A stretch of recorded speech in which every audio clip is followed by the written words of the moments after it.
to the Nexus for issue 144 of the Star Trek Starship collection. It is Gomtuu from the Next Generation Season 3 episode Tin Man, so it's either Tin Man or Gomtuu, one of the two. Yeah, it looks interesting. We'll come on to the model in a minute. It's also interesting to note that this model was asked for over and over and over times and times again. And the people that make the collection turned around and said that it would possibly be impossible to do, very hard to do, or they wouldn't be doing it. And here we are, we've got it. So, what is Gomtuu? Gomtuu is a living spaceship, so it's like a creature. It's telepathic, it's 600 meters long, and its energy pulse is its weapon, which we saw used in the episode. So, here we are. Obviously it's a living starship. Thousands of years ago it was born, so it was a space-born life form. It normally has humanoid people inside it to operate it, or so you would think, but it seems to do it on its own. There's several humanoids normally. It's capable of warp speed, and it communicates through telepathic communication. Yeah, it's a really nice picture here of it. Now these are pictures here, and how Egon Moss have created it is through CGI or CG copy. So this is a CG version. I'm not too sure whether they've done a CG version for the digital remaster of the next gen. I'm not entirely sure on that, but that might have been where they've got the design from, or they've obviously created it in a program where they've actually had to build it themselves. So I'm not entirely sure. Anyway, this is all in-universe information that we have. We have a whole episode basically of information, and there's a fair bit of information as well. Tam is the lead on this. Basically, he's the one who communicates with Gomtuu and gives it a warning about the Romulans that are about to attack it, because they do not understand and they can't communicate with it, so their best intention is to destroy it. Gomtuu obviously gets a message from Tam to basically destroy it, which it does in a blink of an eye. It's incredibly old and it's incredibly powerful. In the episode we find out the reason that it's gone to this dying star is to die. It's incredibly lonely. It's crude-eyed millions of years ago, and it's just roaming and it wants to die. But in meeting Tam, it sort of it finds him. He's a bit of an edgy guy. He's always on edge, thinks he's right all the time, and the two of them sort of communicate, and they both basically need each other. He goes off in it, and that's the last time we ever see Gomtuu, and the last time we ever see him as well. Anyway, we have a side view here. So these here are energy waves, sort of like, I don't know, sort of like a heartbeating sort of pulsing thing is what they do on the show. This section, this hard section at the front, I would say it looks hard anyway. It's where the crew sit or where they live and stuff like that. It's able to change its environment as and when it needs to. This comes now onto the design of Gomtuu. So these were the four that they had to choose from, and they sort of whittled it down to the four. So it has a sort of a snail type design, and also a sort of a pine cone. There's another word that they use in here to describe what it is. It's sort of between a pine cone and a turtle shell and something else. But yeah, it had to come up with something that looked like it lived in space but was born and stuff like that.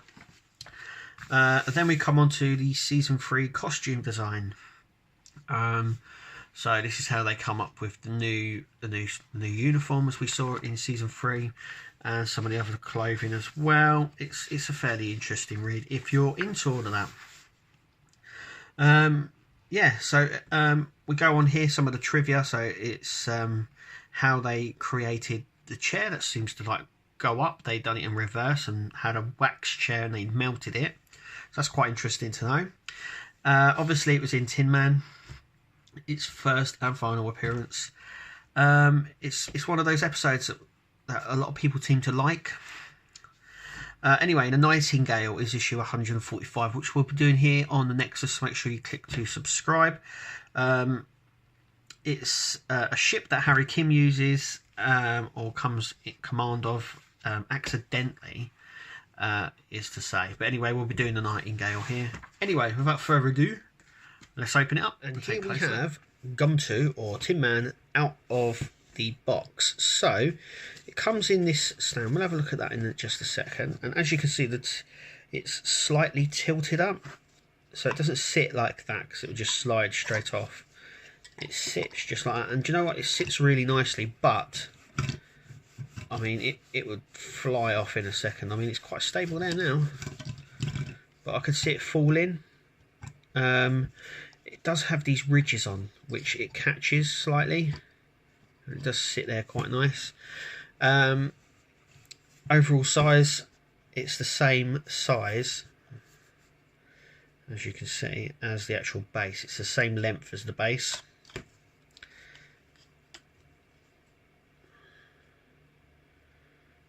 It's just not as wide. So I don't know whether you want to call it a very small one. It's also worth noting that it does feel heavy, but both of these sides are plastic, so I would imagine it is a metal block similar to the Borg probe that we had inside, which also had no die cast, but the actual die cast block was inside, and this feels like it's got the metal die cast box inside. Anyway, that is how it sits on the stand. I know a few people were sort of worried how it would sit on there. Let's have a closer look. So it has this sort of hairy line wood texture, I would say. It's a lot of words there, but that's what sort of texture it has. The visible line is very visible. It's also worth noting that the two sides, though they sort of match up, they don't. You would imagine this line here continues. Some of them continue, and some of them don't really line up. There's the back of it. So basically both sides are completely different. This is the compartment here where the humanoids live. Yeah, so you can tell. So this line is the top section, or how you would have it on the stand, and these lines here at the bottom. But it's slightly different with top and bottom. It seems to have a lot more of this shading dark area here underneath. This is the underneath, and this is the top, but it doesn't really matter. Though in saying that, it feels like the metal part that I said about inside, the metal block, is actually, I mean, it wouldn't, I don't think it would sit. It would sit okay, so it sits either way, but I think it sits better this way other than that way. As you can see, it's sort of, it wants to slide about a bit more. But it's in regards to detail, it's really nice. Obviously I've got a lot of light here, so that the light's bouncing off it, but I'm just going to turn off the lights a minute and just show you. I'll turn off that one and this one. So we're in normal light now, so it's a lot darker than it is. I mean, if it was completely dark, you'd still be able to see these lines, because the lines are quite bright, really, even though they're sort of just yellow painted. They do sort of break it up slightly. We'll turn the lights back on. But yeah, as in, I kind of like it. Like I said, it's got these sort of arm plate ridges, which is really nice all the way down. And it feels like that texture as well. You can feel like the lines that are printed all over it as well. It's very textured. But yeah, that is, anyway, that is Gomtuu, as you can see. Anyway, thank you for joining us. I hope you liked the video, and hopefully we'll see you at the next one.